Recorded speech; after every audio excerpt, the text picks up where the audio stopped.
How does one reimagine the visitor experience for the world's most iconic building? What would it sound like? How do you pay homage to the building's rich history while propelling the experience into a new decade? Antfood was tasked with realizing music, sound, and spatial audio solutions to these questions in its latest collaboration with Squint Opera, Thinc, and ESRT, yielding a top-to-bottom, media-rich overhaul of the Empire State Building experience. This ambitious multi-floor project guides visitors through an immersive timeline of the building's history, from its initial construction in 1930 to its current status as the cultural icon representing New York City to the world. The challenge was to compose and design a cohesive sonic experience that guides guests through more than 10,000 square feet of installations. Through original music and sound design, Sonic UI, restored archival audio, spatialized sound, and subsonic experiential solutions, we gave life to 12 galleries, each telling an important part of the story.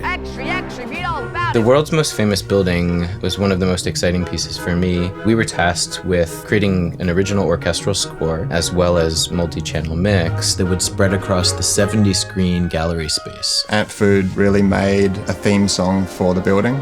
The collaborative process that was involved has been really an amazing feat for not just Antfood, but for Squint Opera and all parties involved. The orchestral score became a theme for the building in some ways, where we repurposed motifs and pieces of audio from it and utilized them across the other spaces.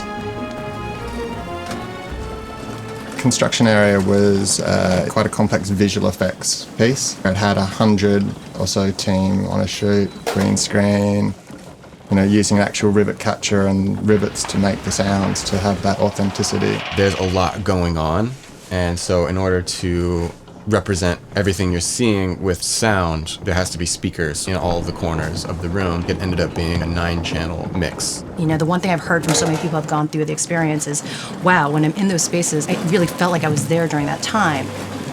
For King Kong, we had a really, fun canvas. We built out the sound design linearly and then used a spatial panning system to move the different elements around the room. The big challenge, which I think the team did really successfully, is to really make it engaging and to draw all those people in, to be immersed in it.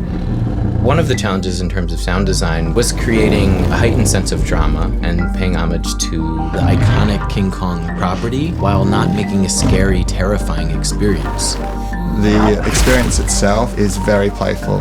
Actually seeing people respond to that and enjoy it the same way that we do is really rewarding. Beyond just the cachet of the world's most famous building, this is a permanent installation. It needs to work in front of thousands of people every day to last. It needs to be meaningful and move people. With many millions of annual visitors, the revamped Empire State Observatory gives guests a richer understanding of history, inspiring people from all walks of life through the medium of sound.